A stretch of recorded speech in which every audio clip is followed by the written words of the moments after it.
My name is Wayne Memmott, and I am the owner and head producer at Bombs Away Comedy. Cool.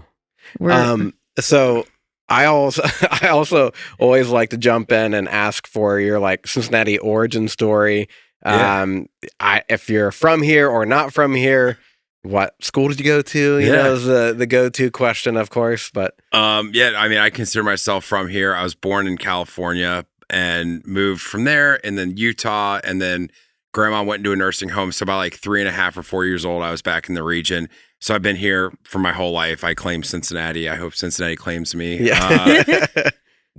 Grew up in Madeira, went to Madeira High School all the way through kindergarten through the end, and then moved away and went to St. Louis University for 4 years, and then came right back and haven't left. Yeah. So, yeah.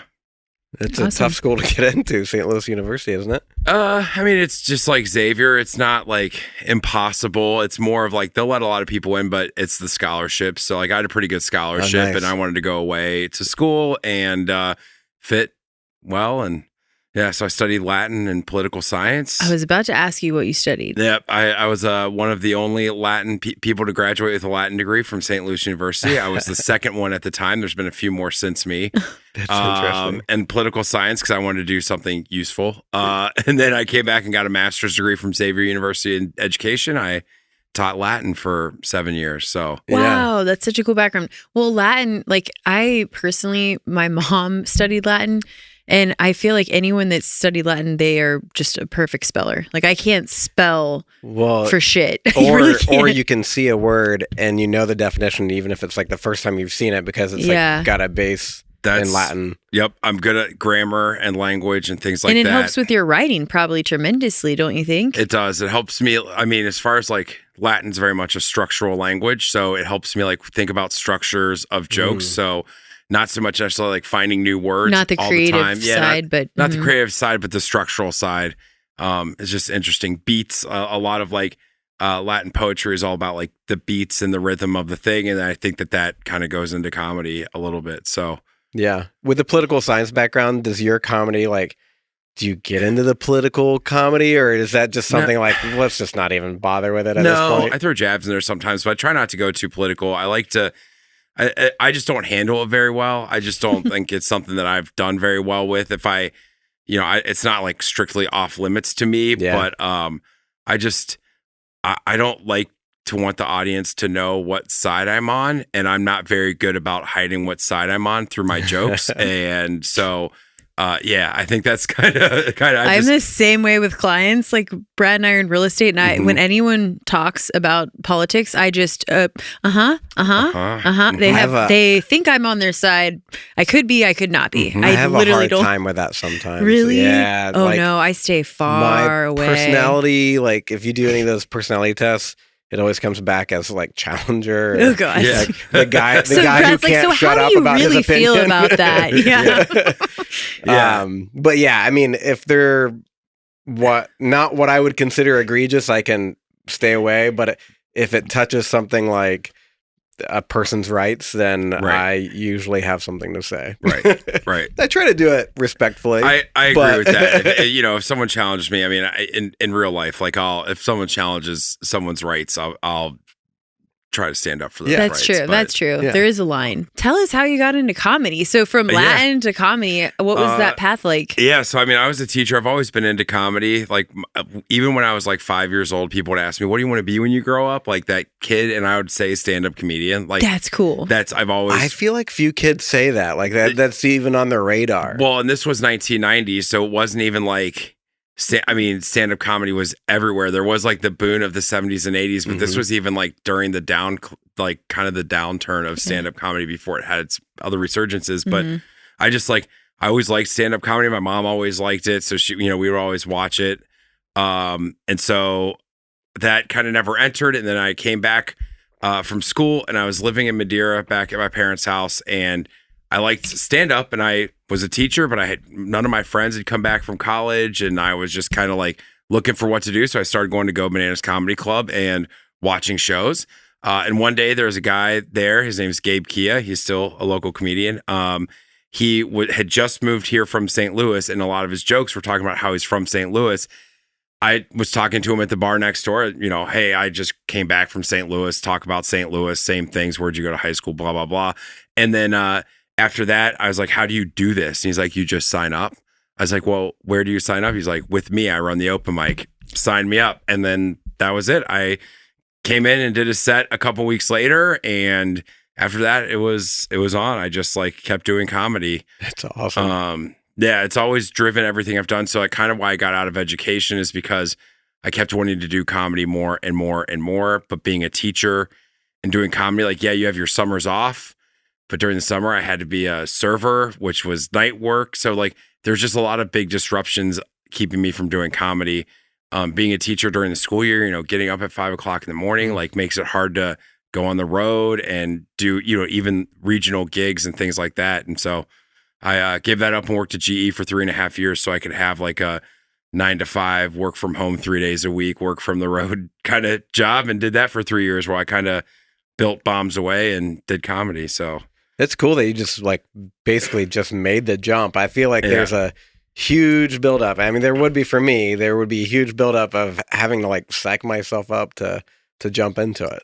Yeah, it was more of an opportunity. My friend worked at GE and I was very stressed out from teaching. I was teaching 6 different classes a week, which was like most teachers teach 1 to 2 different classes multiple times.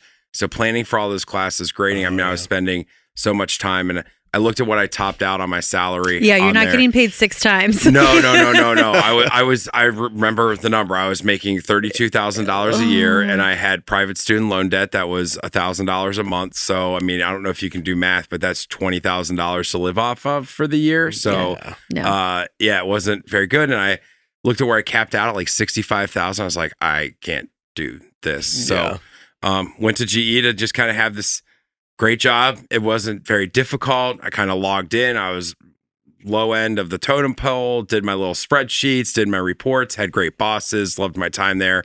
Currently, I sell beer. So that's kind of where my day job is. I was reminded. So I think it's like a friend of a friend told me, it was like, oh yeah, he works at Sonder. And literally right before I came here, I was looking out my office window and there's a Sonder truck right in front of me. I was like, oh yeah, I've got to leave. Oh yeah. My God, that's funny. Yeah, I work for Sonder. Love it. I've worked there for 3 years now. I worked at Taft's before that for a couple years. So yeah, it's kind of all flowed together, but all of it kind of being driven by being able to do comedy and stuff. So while still having this like other career that I like that actually pays the bills until this can pay all of the bills. So now I'm recalling 2 shows. The first show that I went to, the first Bombs Away show that I went to was at Taft's. So that must have been that connection. Yeah. I was bartending at Taft's while I was working at GE, trying to get into the beer industry. I'd kind of been taken away, loved craft beer. And I was like, I want to get into the industry. So I was bartending at the Brewporium when it opened up. My friend Andrew Rudick and I, who's another local comedian, were both bartending there. They had this big open warehouse, that back room. And I was like, man, this is perfect for comedy. And they're like, really? I was like, I mean, the ceilings are high, but everything else is perfect. Like, let's do it. So we started booking shows there. It could hold up to 200 people if we really packed it out. Taft's was like on board, bought stages, bought chairs, put up sound, put up lights. Like, it was a show that grew over time. Yeah. And we have had like some really kind of big, incredible. Robert Kelly is a big comedian name that we had there. Stavros Halkias, who's like blowing up right now. We had there 4 years ago. Moses Storm, who's got an HBO Max special, like he and on TV all the time. Like, he performed there. So we were very fortunate to meet a lot of people. And that was kind of the first, like, where I was like, okay, I can see where this can become what it can become. Yeah. So that's a great segue into how did Bombs Away start? Because it sounds like that is kind of like this semi-start. I'd like to hear how and why. Yeah. It's actually a cool story. We have 2. Actually, we have like 3 kind of start points. So the first start point was there's a bar. It's now Northside Yacht Club. It used to be called Mayday. So one of its iterations was Mayday. And 2 guys, Chandler Deathy and Josh Maddie, both non-comedians, loved comedy, were producing open mics there. They just, 2 guys had a bug up their butt to be like, we want to do an open mic, and they did it, and they weren't comedians. So they really got no value out of it. I know they weren't getting paid a lot to do it. They just loved it. So comedians came up, and we all met and loved these guys. They really put us up. They started booking showcases. I started working with them to host because they weren't comedians. They didn't want to host. And I was like, well, I'll do that for you. Yeah.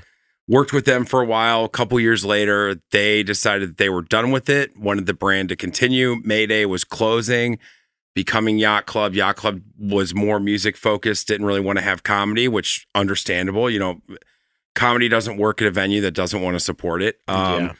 So it kind of went on the back burner. I tried to do some different shows. They're actually some of my most favorite shows that I ever did. And then I was at the club at Go Bananas one day, and I heard a bunch of comedians talking like, hey, like Bombs Away Comedy was great. We should bring back Bombs Away Comedy.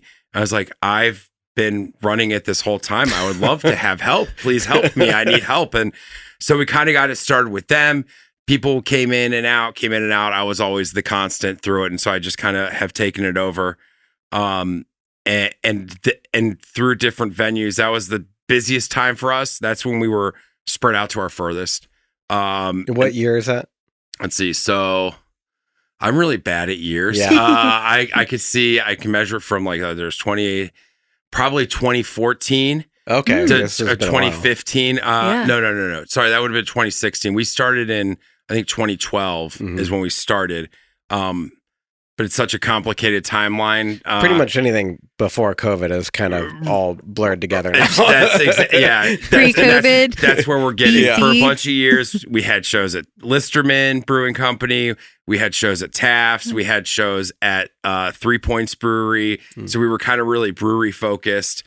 Started doing some stuff at bars. And the last month before COVID, we had a month where we had 23 different events between open mics and shows and showcases and stuff. And that's kind of like where that model kind of ended because I was at my wit's end. Spread out too far, yeah. Yeah, the one blessing from COVID was it made me stop and evaluate what we were doing because it was not tenable at that point in time.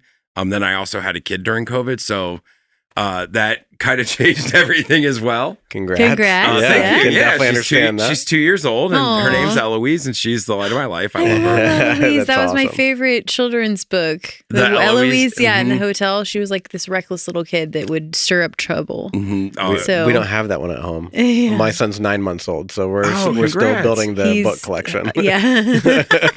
Probably a girl's book, but hey, he can join in. Anybody can enjoy whatever. Anybody can, especially Eloise. We actually didn't find out her gender because we wanted people to get us gender neutral stuff. We didn't want to have any pink ribbons. Cool. So yeah, that was kind of the first phase was with Chandler and Josh. The second phase when I was just like taking it everywhere. And I think the model was to kind of go wherever. And then during COVID, we had been doing previously a brunch show at the Comet. And we also did a speakeasy show down in the basement where it held 25 people. It was like super small and intimate and very fun. And we didn't have a venue. I live 2 blocks from the Comet. I'm friends with Dave. I was like, hey, you've got this alleyway in the back and it's a shotgun alley. It's got bamboo wall on one side. It's just the whole front of the 4 storefronts that the Comet's on. And it's all gravel. I was like, can we do a show back here? And Dave's like, yeah, I don't see why not. Like mask, whatever. So we followed all the precautions. The show held like 25 people. We did it once a month, started selling out. It was called Comedy in the Grotto. Yeah. We did that for 2 years and like it's developed. Dave has a giant, beautiful stage back there. We've done a lot of work to make it a really cool venue. And I think now they're starting to use it for music and stuff like that. That's cool. Comedy doesn't ever work great outside. So we've kind of gone back to inside now. Now we'll see what happens with the current rise of the flu and everything else. But we're inside for now in that side room at the Comet. And once we were kind of in March when we saw that COVID was kind of done, we were like, hey, can we do this weekly? And can we do the show called Helltown? And Dave was like, let's do it. So we go on before music every single Saturday, 7:30 to 9. And we started in March and the past 8 of them have been, for all intents and purposes, sold out.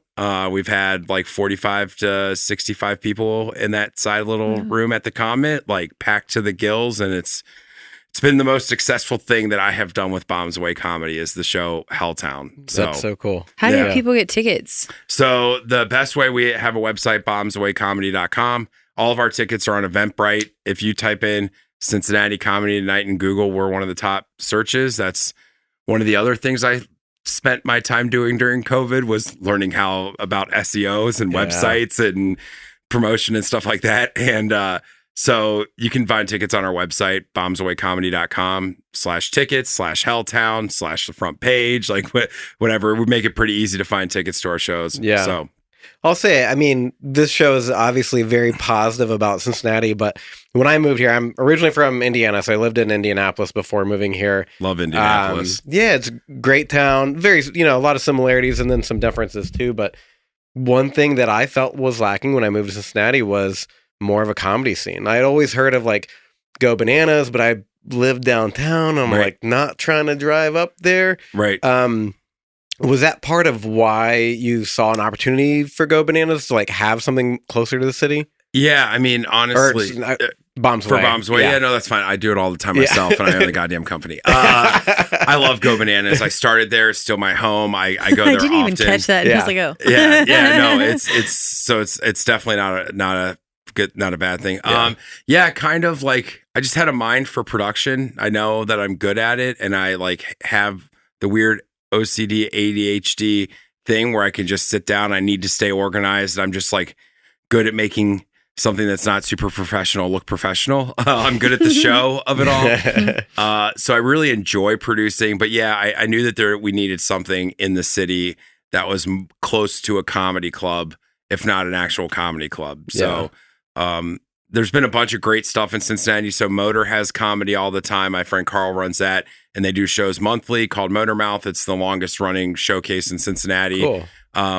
There's the best open mic in the city is at the Hub, which is down on Main Street. Lee Kimbrell runs that. It's every single Monday. It's kind of like a very respected open mic, like people traveling from out of town to do that open mic.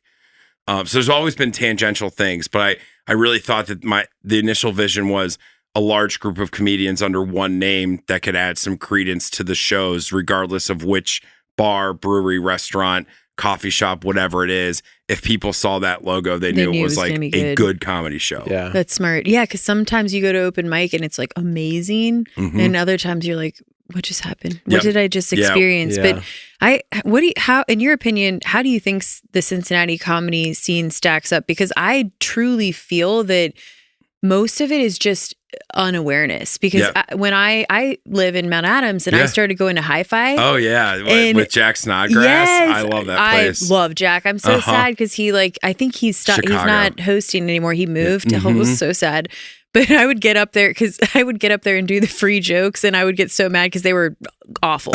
Like it was always about like child molestation, and like I'm like, really, guys? Like I have to say this. It was just wait. Can you explain what? Okay. You wrote the child molestation jokes. Okay, so they would like give like creepy like it'd be like serial killer jokes. So but then they have the audience read it. Yeah. So for a free drink, of course, I'm always down for a free drink. But they would offer like Jack would be like offer someone to read a joke for a free drink out of the audience. So obviously, I'm not a freaking comedian at all, but I'm like, I don't mind speaking.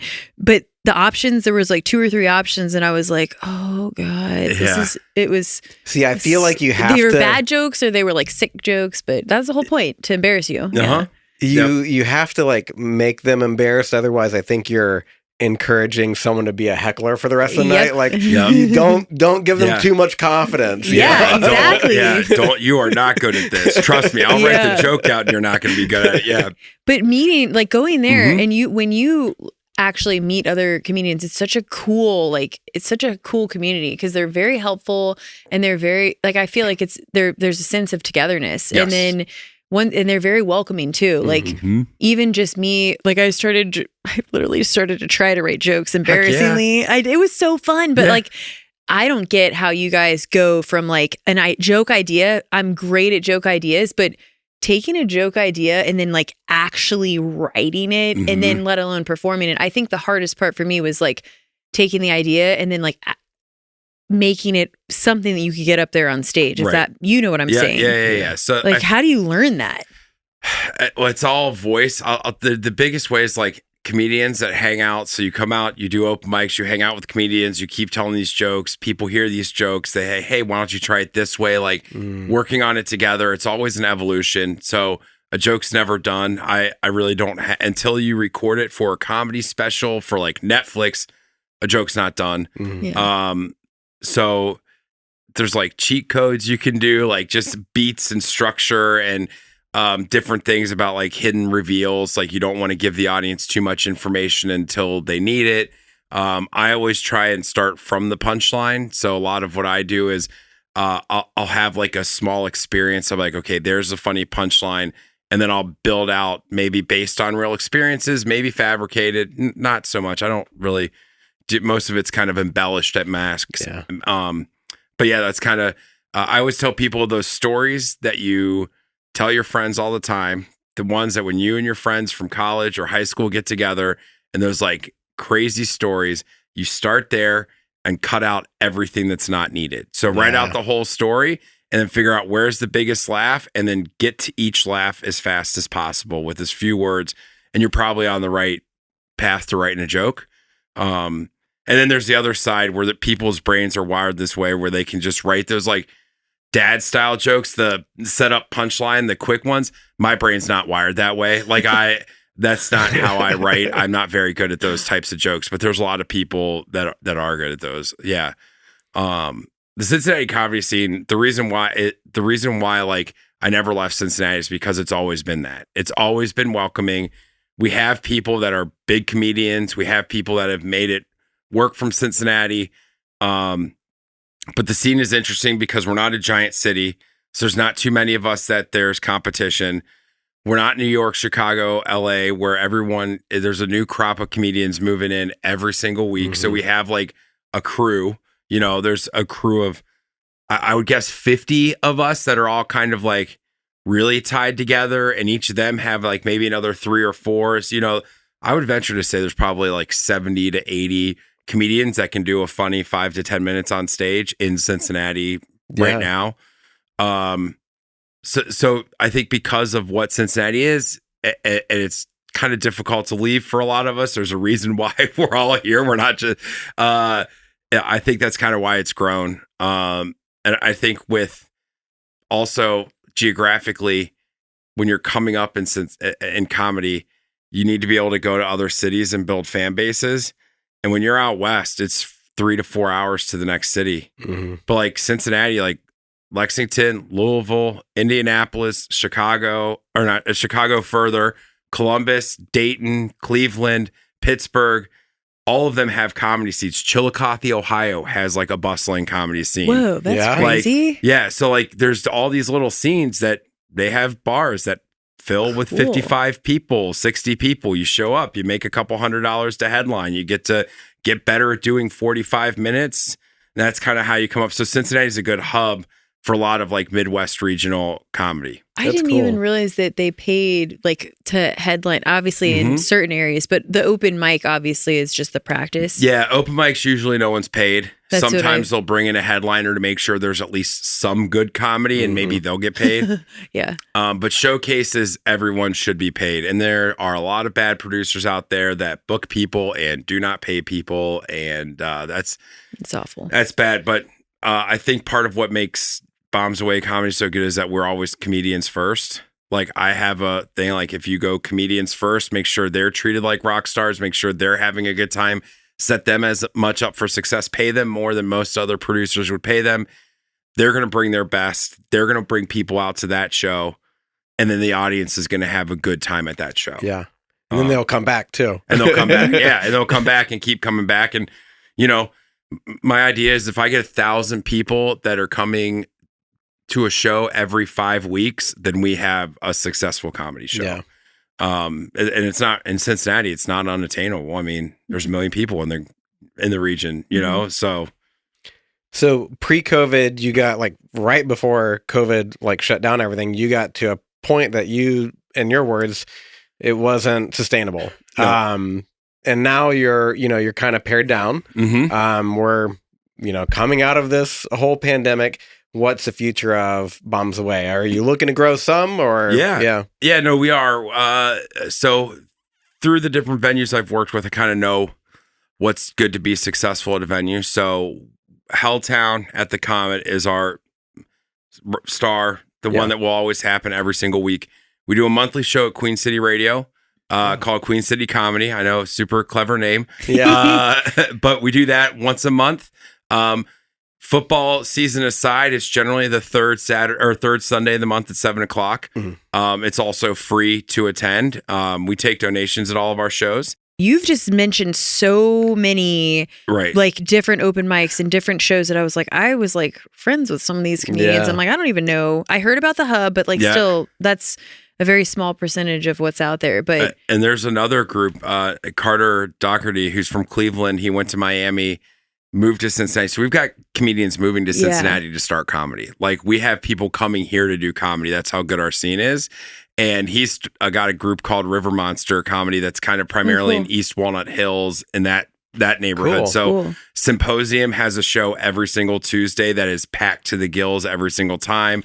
Great comedians. He's got a couple of at 20s and a couple other spots. Esoteric Brewery over there. So some people have asked me are you guys like competition? It's like, no, more. There's so many bars that will welcome comedians, and you guys don't need to step on each other's toes. There's enough days of the week. Exactly. We're all friends, and we book each other on each other's shows. Cool. It's all built. It's a rising tide raises all boats mentality in Cincinnati. There's a couple people that aren't like that, but they kind of, you don't see them around. They kind of phase out. Yeah. But most of the people, we're all we get new people that move into town, and we're excited. We're it's not oh, now I have to share stage with somebody else. It's oh, cool. I have 2 new good comedians that I get to book, Yeah. That's cool. Yeah. So it's a very supportive scene. It's a very cool, scene. Some people call it cliquey when they feel like they can't get into the clique, but the clique is 85% of the scene, It's kind of there's a small percentage that, and maybe they're just not good enough. They're not funny. I mean, honestly, when you're a comedian coming up, you don't want to hang around with bad comedians because you're just going to develop their you want to hang out with good comedians because you're kind of true in every profession. Yeah, right? Exactly. Surround yourself with good people. I'm sure if one of you was not a great realtor, you wouldn't be it wouldn't be one's good and one's bad. And you're yeah, let's definitely do this together. You're both great realtors or you're both bad realtors. Yeah. I'm just kidding. No, you're fine. I'm on the lending side and Brad's on the realtor side, but it's true. You have to partner up with people that are equally like-minded and with the same service level, and just same with comedy. You don't want to have someone that gives a great show backed up with that, because then it just ruins the vibe. But and 20s used to be Myrtle's Punch Bowl, right? Yeah, so Gretchen is doing that. Have you heard? She just started. Gretchen is a new comic. She's been around for 2 years, and I also love the fact that there's a couple female comedians that are up and coming. And she started this thing on, I think it's Fridays, where they do a roast battle underground, which is just getting started. So it's been really cool. She picks 2 local comedians, and they go at each other. Yeah. It's an open mic on a Friday at 20s. Yeah, and she also runs the show at Woodburn Brewery on every third month or every third Saturday of the month as well. Very cool. I think it's essential to actually have a good comedy scene, that you guys are like that you're you're on this podcast, and you're obviously, you want to promote what you're doing, but you're talking about these other but that gives, having those other shows out there gives the comedians that you book a chance to continue to work on their craft more often. Well, yes, that is. I can only book so many comedians, and so it's people need to work. They need to be able to do shows, and if all of our shows are happening on the same night, Cincinnati, we need 250 total people to come out to a comedy show for them to all be sold out, and that's so we don't really need to compete with each other that much. It's kind of more just acknowledge that there is comedy. Here's how you can find it. I understand if you live over in Anderson, you might not want to travel all the way over to Northside to watch a comedy show, so hopefully we can put something closer, but if not, here's other ones that are a little bit closer that we highly recommend. Do you have any prospects to start a show in Pleasant Ridge? I'm asking for my own asking for a friend, actually reason. himself. Yeah. He loves Pleasant Ridge. He lives there. I used to live in Pleasant Ridge, and it's the neighborhood that escaped us. I loved it. We lived in the Majestic, or the Woodford, on Woodford, I think it's the Majestic apartment complex, and then we rented a house on Cordell U, and then and we were looking to buy, we were looking at Pleasant Ridge, but everything in our price range had a basement that scared us, and so we just kind of I get that. You should see my basement. I totally get that. Yeah. Mine's 1885. Like, it'll freak you out. Like, you're not going to want to go down there. Nothing currently, but I do have some ideas for some places in Pleasant Ridge that I'd love for you to and brewery we can that cut you this. love? We can cut this if you want, but I'd love for you to book the fermentorium, the 9 Giant fermentorium, and that's like a good space for it. I think that's kind of one of the places I was thinking about, between there and then Proud Hound, which I know is in Silverton, but down the street, because they just started spot. doing nighttime stuff, to help build their nighttime business. And also, I'm just gonna geek out about Pleasant Ridge because I love it. I can walk to these places. There's the old, what was the name of the Mexican restaurant? It's gonna be Gomez. Yep. Yeah. So that might be a good spot too. I'm not sure like the whole building, how it works. Like, I don't know the layout, but out on the patio, which, I know outside, I agree, it's not always best. But. Yeah, it's not always, but sometimes it works. Like High Grain, there's a show during the summertime that's outside, and that's Lee Kimbrell's show, right? Lee and Billy DeVore's show, and then Billy also runs an outdoor show during the summertime at the 5 Points Alley over there in Walnut Hills. I didn't know Billy ran a show. I went to school with him. Yeah, that's cool. Everyone. It's just Cincinnati, dude. Okay. It is. It is what it is. I'm surprised we all haven't met before. Yeah, I know. I was like waiting for him to come in the door and know his face. Like, I was like, I probably know this guy. Like, and it's not like, you're not saying it in a cocky way. It's just a small city. Yeah. My wife and I, whenever we go out, she hates it because I know literally everywhere I go. Yeah, I will know somebody. Like, they'll come that I haven't seen in forever. Right. Is like a neighborhood friend or something. Yeah. We both went to Madeira. So she's a couple grades below me. And we actually didn't meet at Madeira. Oh. We met much later, like after she'd graduated college was when we started like dating and stuff like that. So cool. Cool. Speaking of neighborhoods, now that you've hyped up Pleasant Ridge. Yeah. What's your favorite neighborhood in the city? We like to kind of like figure out where you like to hang out, what you like to do in your free time, which it's probably just giving shows, but like when you're not on stage, what do you like to do and where do you like to be? So like in Cincinnati, I mean, I love Cincinnati. I wear like a badge of honor. Obviously I live in Northside for a reason. We bought a house in Northside. I love Northside as a neighborhood. I like where it's progressing. I could see where it can go to become better, but I still love the neighborhood. Higher Gravity, Chameleon, Second Place, Littlefield, Gulo Street, like those are the Comet, obviously, are all my haunts. Neighborhoods outside of Northside that I love to go to. I love downtown. So like I sell beer downtown, and it's not just Vine Street and Main Street and OTR, although I do love those. Like, I love downtown as a whole. I love walking around downtown. I love all of the restaurants and the food that in the bars and the little alleys and the little spots. So I like that he said downtown as a whole, because a lot of people are like OTR. Well, or they're some people say downtown and they mean OTR too, and it's like, that's not downtown. Yeah, that's there's it's a big area down there. That's cool. Pendleton, I hate. Seems like they're having a little struggle getting people up there these days, which is worrisome to me. But I love Pendleton a lot. I love taking my daughter down to the banks. Roebling Suspension Bridge is like my favorite landmark in Cincinnati. Me so too. Anytime I get to go down there and hang out down there, the rooftop bar at the AC Marriott downtown is like such. If you go to the banks and you're like, man, this is way too crowded, just try and go up to the rooftop, because it's never as crowded as you think it's definitely going to be when I go up there. I keep hearing about this, and I'm like, I forgot the name of it. So it is a Marriott. Yeah, okay. the AC hotel right down there. Big fan of the banks. The Central Business District. The giant building. I love downtown. That's awesome. Tokyo Kitty is one of my favorite spots to go to. I I love karaoke, so That's fun. I think there's probably a correlation with stand-up comedians and Right? karaoke. Yeah, I think there is. Like all of us would rather be just doing karaoke, I think. That's funny. The most exciting thing the thing I'm most excited about that has been proposed, and there's no solid plan to do it, is to put a deck over Mount Washington or Fort Washington Way, the highway right through downtown. So they could actually build buildings that are up to 4 stories tall if they cap it. But you could also, instead of doing that, do like park space. Yeah. Cool. Yeah. I didn't know about that. That would be I very want to hear cool. more about that. That would be very Yeah. cool. When they build it, they set it up.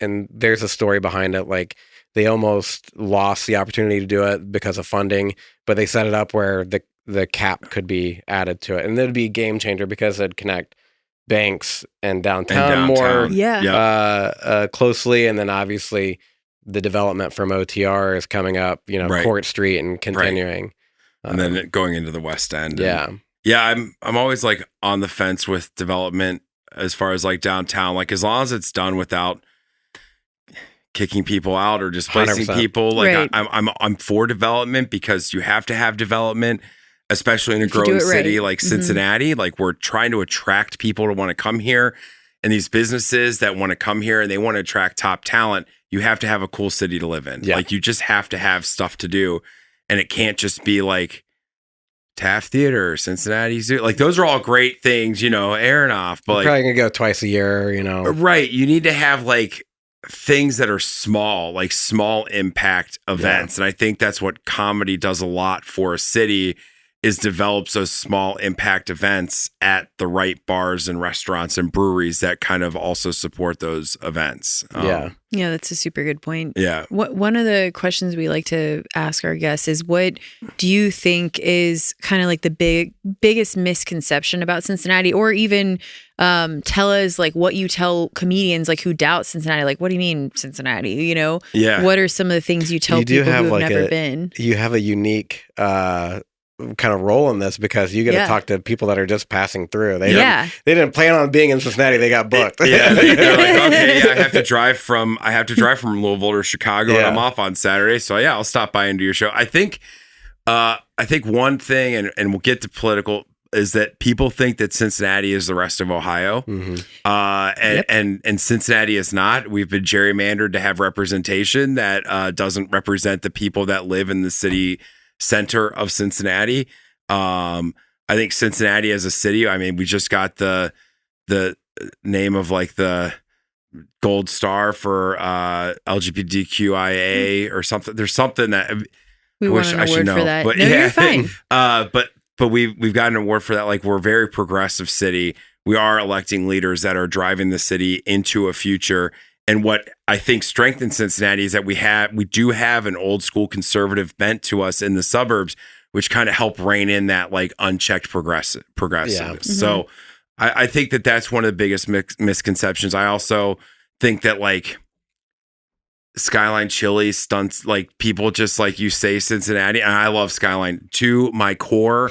I will claim it forever. Me too. You have to now. I have never had Gold Star chili, so I can't tell you which one I like better. Oh, really? I'm a Skyline person through and through.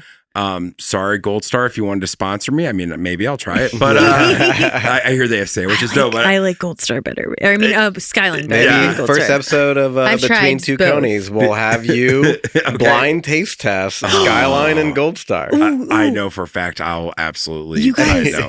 I have a good idea. If that goes through, we could like get one of our guests, like the Salazars, to come in or do something fun and do like a little Between the Two Conies skit to promote the podcast. Yeah. That Although would be Jose fun. Salazar does not like Skyline. I know he doesn't. He doesn't like any. He does not like Cincinnati Skyline. chili. He said No. he made his own Cincinnati chili, and he But it said, "Well, that wasn't. was good. I'd eat that." I make my I'd own. eat it too. I make my own as Yeah. well. I have my own recipe Oh, that's that's not cool. as.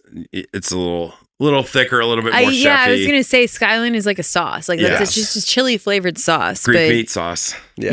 Yep. Yeah, no, but I think because people are like, they hear Cincinnati, they think Skyline, they don't think there's anything else, but like they have to understand that Skyline and Gold Star and our chili parlors, that's our trash food. Yeah, that's our It's drunken incredible food. food, but like Portillo's in Chicago, like that's trash food. It's your it's their regional trash food. Wawa in Philly, like they're all incredible. I go to them often, but it's trash food. That's what Skyline is. And to say that you're like negating the Salazar restaurants, which I just had a conversation last night with a restaurateur in Cincinnati, and he's visiting here from Florida, and he said that Mita's is the top restaurant in Cincinnati. He's from Miami. He's very familiar with the cuisine, and he's like, Mita's is the best restaurant in Cincinnati. Yeah. So I just feel like because of that, a lot of our culinary excellence that we do actually have in this city kind of gets looked over sometimes.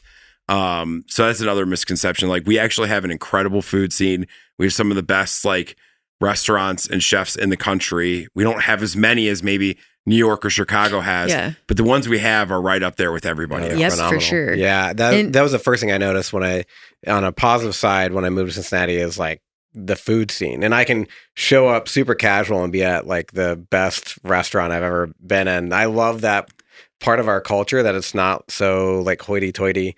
You know, we have plenty of places you can get dressed up. You can go to Jeff Ruby's or whatever, and a phenomenal steak. Go to Boca. You can go to Prime Cincinnati. You could go, like, we could dress up like this and show up to Soto, and we would not look out of place. We talked about that with another guest, where it's like you can literally walk in like in a sweatshirt, and they'll be like, "Oh." He said I was basic, Let me though. see you. And he wasn't wrong. Wait, who said you were basic? Tom Funky. Yeah. He wasn't wrong. I'm not faulting Tom for that. I am basic. But, you know, I'm not. So you can be basic here and you're accepted. It's Cincinnati. We're all kind of basic. I mean, let's be honest. Like, I mean, we try to get funky, but like, it's a front, right? Yeah. We do the chicken dance at Oktoberfest. Like, we're kind of basic. The good kind. One of the things that people are always surprised about Cincinnati when they're driving here is, and this is people that live in like Colorado, like comedians from Colorado, the Pacific Northwest and stuff like that. They're like, oh, like, I thought this was the rest of Ohio geographically, like just corn. They didn't expect like the lakes and the rivers and the like the rolling hills and the greenery and all that stuff. They're like, it's like a mini version of some of those like natural cities, the cities that you would expect to go to. And you know, we don't have like giant national parks that we don't have the Grand Canyon or whatever. But if you're an outdoorsy person, all seasons, you can find something to do in and around Cincinnati. Yeah. It's not the best you're going to do of any of it, but it's always, it's a good version of it. Something available, And actually, like Red River Gorge has some of those best that you could, like, and it's so rock climbers will come to Red River Gorge from across the world because it's phenomenal. Right. And it's hour and a half away. So close. And this, I feel like the skyline, like the Salazar has mentioned that too. Like a lot of people that come, especially like from CVG coming down the hill, like it's a pretty impressive skyline for the size of our city. Breathtaking. And I will tell you, whenever I'm like seeing a city for the first time, the skyline is what I'm like so excited for. And sometimes you're disappointed. Like some of the, no offense to any of the Texas cities, but like sometimes I'm like, where is the city? Right. Where is it at? I thought that was going to be Indianapolis. Oh, no. You don't compete there. I love Indy. You don't compete with the skyline. St. Louis, you take away the arch and it's like, Columbus is kind of the same way. Like I think our skyline looks way bigger than Columbus. And maybe it helps because it's kind of like dropped, like depending on where you're coming in. You're kind of coming down the hill. The valley kind of condenses. What I like about ours is like you go up to Incline Public House and look at the skyline from there. It's like a whole different view of the city. And it's, There's lots of different angles. I wanted to get another Cincinnati question on because we touched on it. But how do you see the city evolving in the next 5 to 10 years? We'll make a 2-part question. How do you see the city evolving in the next 5 to 10 years? And what do you hope to see in the next 5 to 10 years? Yeah, I mean, I don't know how I see it evolving. I see a bunch of neighborhoods, like I know, like even Deer Park and like Reading, like those places, the property values, like people are starting to move into those areas because like, Madeira is basically sold out. For lack of a better term, that is like we don't have anymore. So people are. That's kind of we're on purpose. We're all full here, folks. What? That's kind of on purpose. Yeah, Madeira is like, we're good. Yeah. Well, the schools are packed. We went there for St. Nicholas night on Monday with because we all grew up there, and that was the thing. Is like, where all these kids come from? Like, it's a great neighborhood for sure. Wonderful neighborhood. But I think that a lot of these other neighborhoods are going to start getting discovered. I think that as people in the bigger cities realize, like, oh no, like I could make my dreams happen in Cincinnati, and the cost of living is a fourth of what it is in New York, and I can have a house with a yard. So like, I think that more of that, like as long as we keep going in the way we're going, it's going to happen kind of slowly over time. I see the downtown center getting connected all the way through. The one thing I hope that they do is, I know that I'm going to get reamed by some people about it and praised by others, but I hope that the streetcar can find legs to expand through the rest of the city, or some sort of rail system can happen from up Central Parkway, up through the west side, up Coleraine Avenue, up through the west side, Agreed. Up Vine Street as far as it goes, up Columbia Parkway or Madison Avenue or something, all the way up to Madisonville, so that it's much easier to get people down, because that's what we have to do. Think about all the college students that could have access. That brings so much more business, like, right? Well, and even people who are living in those outer areas but working downtown and have a hard time affording parking, or their car breaks down or whatever, like, give them a way to get down here. I mean, honestly, if I went to an office downtown and I could like go hop on a train that wasn't like a complicated bus system, like if I could just hop on a train that was on a rail, went right there on scheduled stops, because the bus system, the problem is it always gets stuck in traffic. So it's never going to be able to run on time. It's hard to live and plan around that. But if you have this train that's just like good to go, you hop on, it's like, oh, I got 30 minutes, and you just do work. You hang out on the train. Like it's, your time changes, your time use changes of it.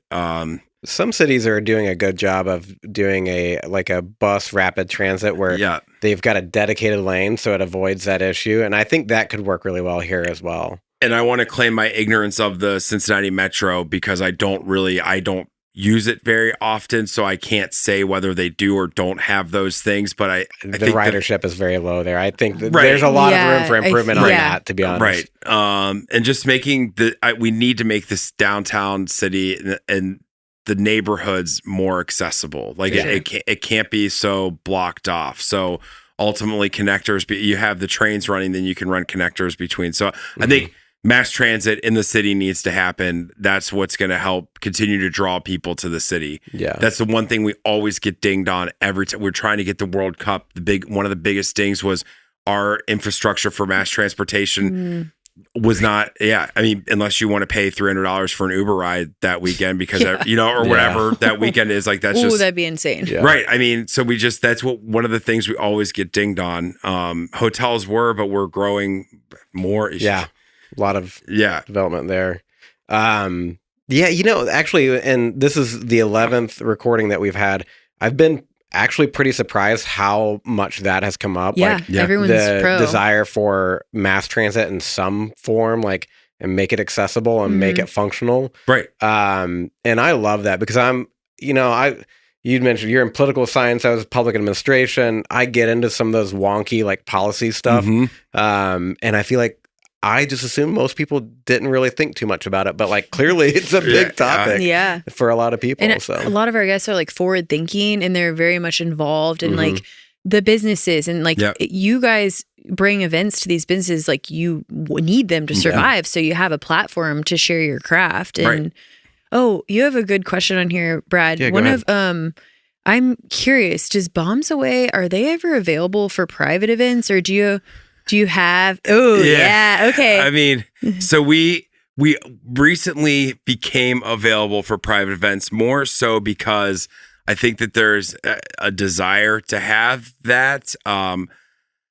Also because I think there's a lot of really bad comedians that are getting booked for private events, and I am seeing there's people people just lump comedy together. Yep.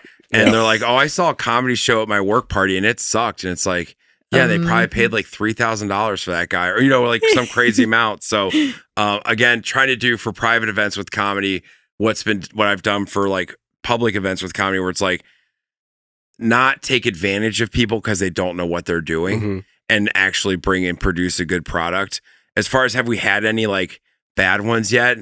We haven't actually. We haven't had any. We've only done 2 private events, and they've both been fantastic. They were just like house shows that were 45 people, and everyone was there, ready to laugh. Like people were way bought in. What type of event was it for? Was it just like, hey, I'm going to invite 45 people over and have a show at my house? Or one was that. One That's was badass. very much like, I just want to have a comedy show at my house. I have this backyard. Can we do it? And I was like, yeah. Here's how much it would cost to pay everybody and pay for my time, and it's a pretty fair rate. And he's like, great, done. Here you go. I've got a pretty good backyard for this. Yeah. And then I usually use local comedians, so we don't have to worry about travel and all that kind of stuff to make it all affordable. And then another one was a birthday party, and it was like for a 65-year-old, and she wanted the filthiest jokes that we could give her, and she loved it. And it was so much fun. That's great. Would you take a gig of a private event where you have to like roast the host or something like that, where they're just like, here's my background, just like cut into me or this person or whoever? That would be difficult to do. I could imagine. Brad sounds like he wants the punishment. I could definitely come do one, and I could roast you, and then have other comedians just tell really good jokes. Roasting is a difficult thing to do from a lot of different angles. But a private event, if you want me to make fun of you, I'll gladly come and make fun of you for half an hour. I've got pretty thick skin. That's so funny. I love it. Yeah. Oh my gosh. Well, I'm curious, who are the local comedians that you're really excited to see develop their talent? I know we have a lot of talented people here. Oh man, I don't want to. I don't want to leave people favorites. out, but I'm not. But I have thought about this, and there are some people that I think are like putting in the work, not just being funny on stage, but also kind of outside of stage. So the 2 kind of the top level people that most people probably have even met or know, but Lee Kimbrell and Rand Barnacle are 2 of the people that live here that are touring with comedians. Like Rand is touring with Chad Daniels right now. Lee tours with like Rocky Dale Davis and a bunch of other people throughout. And they're both like just doing the work, but incredibly funny, show up and deliver different shows every single time. Love the whole thing, everything about stand-up comedy. So those are 2 people that I'm very excited to see what their next step is, because it's going to be national, semi-national notoriety. Cool. The other people that I'm really excited. So Zach Wyckoff is another guy. He's won the funniest person in Cincinnati 2 different times. He's incredibly just cute and funny. He runs a semi-regular show called Late Night Revelations at Revel with David Shimasaro. But Zach's just one of those people that he always makes me crack up. I love watching him. I never miss an opportunity to see him. Other people that are kind of up and coming a little bit more. Harrison Butler. He is most notably known as one of Cincinnati's biggest Bengals fans. He lives and dies Cincinnati Bengals. He's also a very good newer comedian. I don't know how long he's been doing it, but it can't be more than 4 years, I don't think. But his just energy on stage is just so positive and very funny, very approachable. I'm excited to see him just get better. He's very good as it is now. I actually have him booked for 2 shows in December. This won't come out, but he's performing this weekend at Helltown, and he'll be at Queen City Radio next Sunday as well. And then 2 folks that moved to Cincinnati from Pittsburgh, and both are incredible just people, and I've become very good friends with, but Osha Dwyer and Garrett Teitelbaum, they're together. Their boyfriend, girlfriend. Oh, cute. Operate separately. They're Osha is her own comedian. Garrett's his own. They're not always booked together. That would have been interesting. Okay. Yeah, they're just both comedians that are a couple, and they're, again, jokes are so funny. Their energy is so funny. Their life experiences are different than a lot of other people. They always do a good job. So again, Osha just shot a comedy special a couple months ago, so I'm excited to see what happens with that when it comes out. That's and all awesome. that stuff. So. And then one of the other real young ones, I don't know how, it can't be more than a year, but a woman named Allison Stopp is so very funny, and she's got a drier sense of lower energy, but just the way she delivers her punchlines and her jokes like always cracks me up. I've met Allison. She's funny in that dry sense. Right. Yeah, you're right. I love dry comedy. She's unrefined. You know, she's definitely new. She's growing, but again, she's doing the work and getting better and better. So those are all people that I'm just like, that's awesome. Kind of excited to see where they grow. And I could go on and on. I could name more and more people, but those are some of the people that I like booking them a lot. I like seeing them.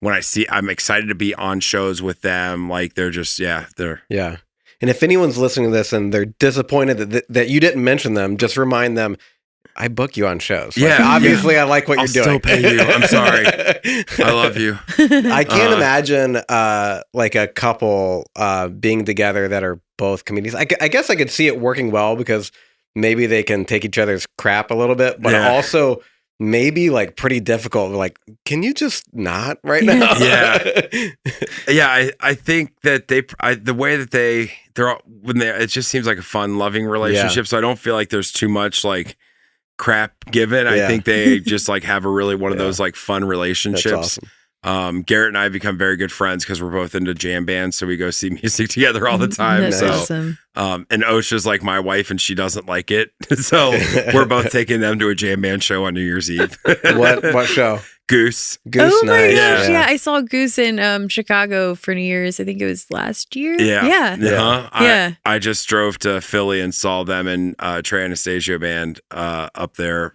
like this past month. They just played with it was Goose, Trey Anastasio, and Billy Strings, right? Billy Strings came out one night and played with them. Yeah. I'm a big Billy Strings fan. Me too. I like some jam stuff. I don't get into it as much, but all of my college friends were like Humphreys McGee fans. They'd go to every show. My brothers. And they probably burnt me out a little bit on it. But Billy Strings, if I'm going to go to a show on the jam circuit, it's going to. I love Billy. I have all 3 nights to see him on St. Patrick's Day. So. I was late to getting those tickets. They sold out immediately. I sold my tickets for St. Patrick's Day because I decided I was like, I really like Billy. I don't need to deal with it on St. Patrick's Day. I'll see 2 nights and I'll be very happy with I did see Billy Strings when he was here. I think it must have been the last time he was here. It was this past March. Yeah. My son was like a month old, but my wife was like, you love Billy Strings, you should go. And I'm like, this isn't a good idea because you're not sleeping at that point. Mm-hmm. And she talked me into going. And once I got home, she asked, how was it? I was like, it was amazing. I wish I didn't go. And then laid down in my jeans and fell asleep. Like it was like immediately out. Yeah. That's funny. Yeah. We got so like into the conversation immediately. That I know. So I was doing my background research and I saw your kind of tagline on your website. It says, Wayne Memmott, a person you'll like. Yeah. What's the background there? Is it true? Well, I think it's true. I like it. I like you. Yeah. I liked you right when you walked in the door. Honestly, like when you're writing your own bio, like as a comedian, you need to have like a website and headshots and a bio for people, like especially on the producer side. I'm like, the ones where I'm like, I can type in their name. It comes up on Google. I go to their website and I can save the image and copy the bio. Like, I'm like, oh, I love you. I'll book you forever. Like, I don't even care. Like, you just make it easy. And so I just wanted to have a bio and I had to like write something. And I was like, people like me, I guess. You know, like I have a lot of friends, you know, I know a lot of people. Does it expand? Like, I need to look at this. Is it just that? I mean, he goes into his bio, but I didn't really know, like, okay, why particularly am I going to like you? Yeah, just like, I think you will. Like, I try my comedy. I wanted to portray that, like, my comedy is something that I think, like, everyone will like, you know? Like, I'm never trying to challenge people really on stage.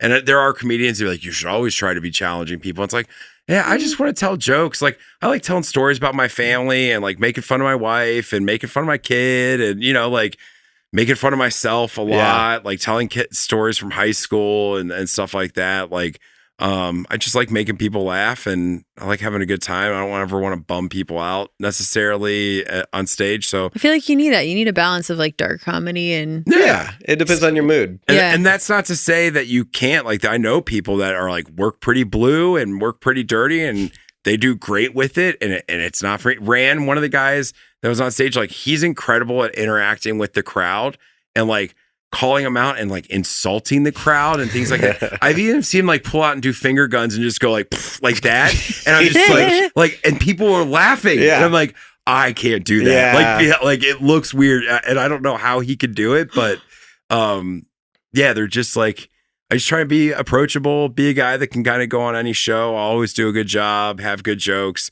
I try and write like theme stuff, or whatever, That's awesome. Well, I think Wayne is a person that everyone will like. Yeah. I like Wayne. We'll put it on your tombstone, a person you liked. Yeah. No.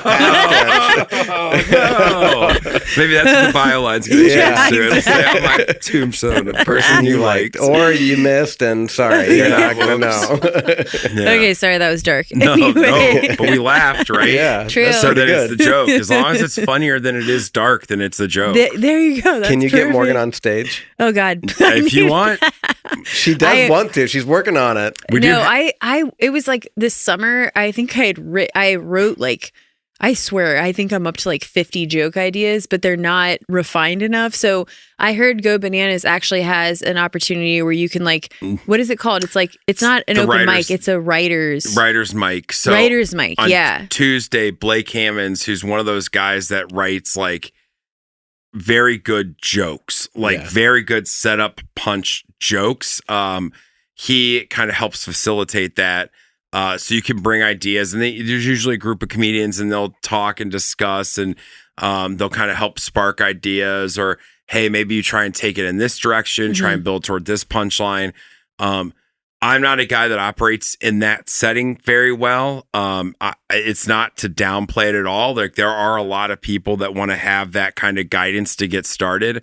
I always tell people, just go to open mics and do open mics as well. Like, that's really where you get better. And it's going to suck, and you're never going to feel great coming off of an open mic. You're never going to be like, oh, I fucking killed that open mic or whatever. I think if you do, like, the next time you're really going to get hit. Right. Exactly. Exactly. Dude, don't go in too confident. No, you just, and you just, again, just build from the punchline. Yeah. What you think is funny, and then figure out what's the minimum amount of words that I need to get people to see what I'm seeing about why that's funny. I think Allison is actually the one that told me about the writer's mic. I'm pretty sure she goes to that. Yeah. But I think that's Tuesdays. I think it's at 7:00 or something like that. I'm not sure, but there's a Facebook group, the Cincinnati Stand-Up Comedy Group. You just have to request to join, but they approve everybody. That's a good tip for people that want to start in stand-up comedy. Oh yeah. Cool.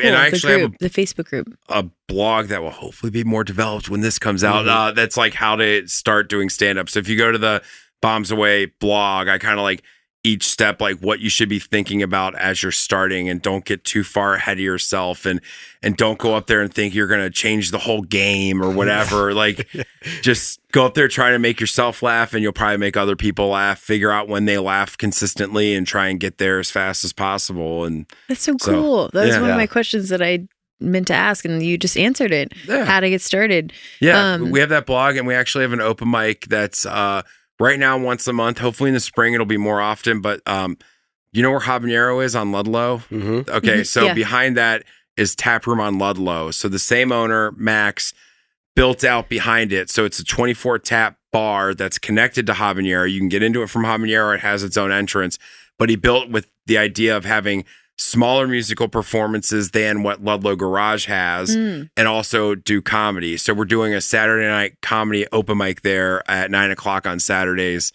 once a month right now. It'll probably grow. We'll probably have shows there as well. Do you think there's ever a future in which you have a club in town, or you're running a club, or? Yeah, there's a couple scenarios where I could see that happening. My whole thing now is, okay, so I went wide. I'm back down to just building. So one of the things I did is that, and Dave, the owner of the Comet, let me do this, is list the Comet as Bombs Away Comedy Club. So that's you smart. Can go on Google and type in Bombs Away Comedy, and our address is the Comet, which is what drives a lot of our traffic there, because now we're able to participate in Google and search results and all that kind of stuff. I would like to have a comedy club. There could be a timeline where it's part of the Comet building. There could be a timeline where it's somewhere else. I don't have a set time frame on it. I'd like to kind of not have babies at my house before I open a comedy club. So you got some time. So probably I would say if it's going to happen, it's going to happen in 3 to 5 years. Trying to build the connections and figure out where it would go and all that kind of stuff. Because if you're building a comedy club, like there's got to be a lot of things that kind of got to go perfect. Yeah. Free parking being one of them. Yeah. And in downtown Cincinnati, like that's not really possible. So you kind of got to find those right things. So if you pick a neighborhood, what's the right neighborhood? What's the most accessible neighborhood? What's the, but yeah, I'd love to have like 100-person guest, 100 audience member comedy room somewhere. Yeah. That'd be cool. For now, it's the Comet. We hold 55, and we're doing 2 shows a night on Saturdays at 7:30, 9:30. So I'd love to be a part of owning, not. I don't Brad's know. mentioned that. Operating. Yeah. Well, I mean, part of the operations, but like in a past life, I had aspirations of like, oh man, I'd love to get up on stage and do that. And then the more I thought about it, I'm like, I'm good at like little jabs with my friends, but like writing the jokes and what you said about like cutting out the extra words, that's where I'm going to be bad. Yep. Like, And I've had that realization now. I'm like, all right, cool. I don't need to touch it. But I could own a special club. talent. It's very difficult. I don't think people realize it's. No, it's And very being in the difficult. beer industry, I'm from the whole restaurant industry, like part of the comedy club, like I have interest in running a bar and running a restaurant. Like I've run a restaurant before. I've run bars before. Like not easy. Yeah. It's not easy. And I do have visions of that. I do have a specific vision of how I kind of want it to be, but I think you've shown a lot of great business savvy. Like obviously, the comedy stuff, but the things that you've talked about on this and the things that we've seen, like you know what you're doing in business. So I'll be rooting for you and that club, and that'll be awesome. Perfect. And once we release this in the spring, we'll reach out to you. And if there's any events to promote, we'll definitely plug them in. We are starting. So the Comet's we've been drawing so many people to the Comet through Helltown that one of the things is musicians sometimes are grumpy, and they get grumpy when they show up. They're like, what's this fucking comedy show happening? And they'll like talk trash about us. And then we'll watch the whole comedy show leave and their band start, and there's 7 people there to watch their band. So the Comet doesn't want to deal with the musicians arguing. So from January to March, we're trying out 2 shows a night on Saturday. So we'll have a 7:30 to 9:30, the same lineup both times, like a traditional comedy club.